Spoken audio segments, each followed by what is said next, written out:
बहुत समय पहले की बात है। एक छोटे से गांव में एक किसान रहता था। उसका नाम रामू था। रामू बहुत ही ईमानदार और मेहनती व्यक्ति था। वह हर दिन अपने खेतों में कड़ी मेहनत करता था और जो भी फसल होती उसे बेचकर अपना गुजारा करता था।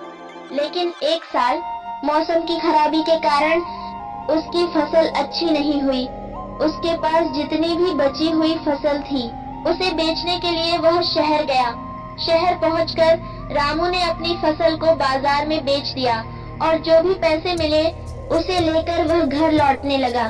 रास्ते में उसे एक चमकती हुई पोटली मिली। जब उसने उसे खोला तो उसमें सोने के सिक्के भरे हुए थे। रामू को पहले तो बहुत आश्चर्य हुआ और उसने सोचा कि अगर वह इन सिक्कों को रख ले तो उसकी गरीबी दूर हो जाएगी।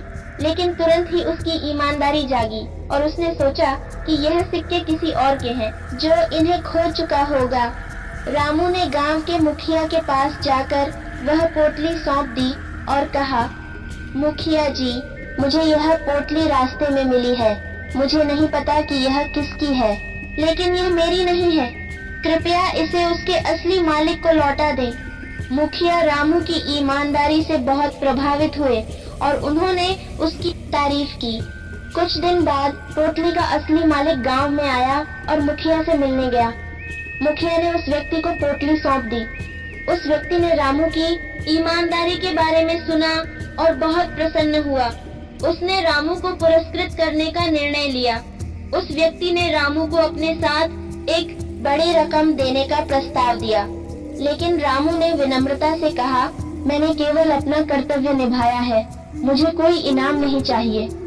रामू की यह बात सुनकर वह व्यक्ति और भी प्रभावित हुआ और उसने रामू को अपने खेतों की देखभाल के लिए एक बड़ा हिस्सा देने का फैसला किया।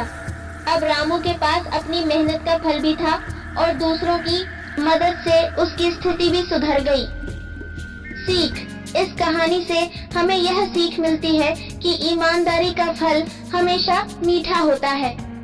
चाहे परिस्थितियाँ कितनी भी कठिन क्यों न हो, हमें हमेशा सच्चाई और ईमानदारी के रास्ते पर चलना चाहिए। ईमानदारी और सच्चाई के मार्ग पर चलने वाला व्यक्ति कभी हारता नहीं, बल्कि जीवन में हमेशा सफल होता है। अगर आपको ये वीडियो पसंद आया तो लाइक और शेयर जरूर करें और हमारे चैनल को सब्सक्राइब करना न भूलें। आपके कमेंट्स हमारे लिए बहुत महत्वपूर्ण हैं।